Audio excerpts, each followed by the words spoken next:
Alright, so today I'm going to talk you through how I make the numbered signs for houses that I'm selling on my Etsy store and my web store. I'll put some links in the description of this video on how to purchase them. But we're going to go from this little piece of plywood to a nice little numbered house sign. So in my last video we used the really tiny 1.4mm bit, which you can see in here. Still in the machine. We're going to swap it out for a slightly larger bit, but it's still pretty tiny. It's a 2.1mm bit here. Pretty similar, but just slightly fatter.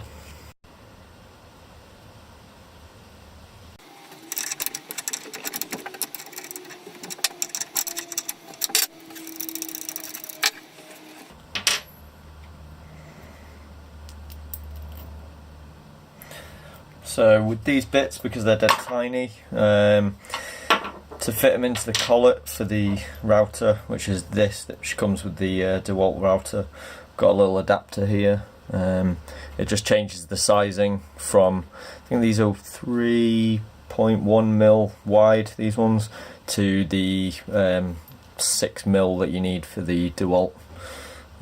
So bit goes into the adapter there. It just goes into the collet like that, and then gets screwed back into the machine.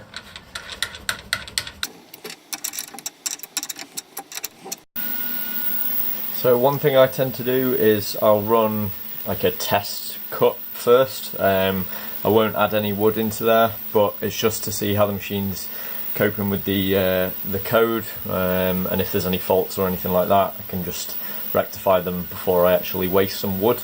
Here's how the machine will process the cut, so number 2 in this case. This is like just a visualization on the G-code sender, just to give you a glimpse of how it's going to cut it out really. So we'll go ahead and we'll run a test cut. Once the machine's all zeroed in and everything, then the test will begin.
And there we go guys, number 2 all cut out, sanded up, just need some holes putting in to be mounted, and then I'm just going to finish it in the usual sort of sealant to keep it weatherproof.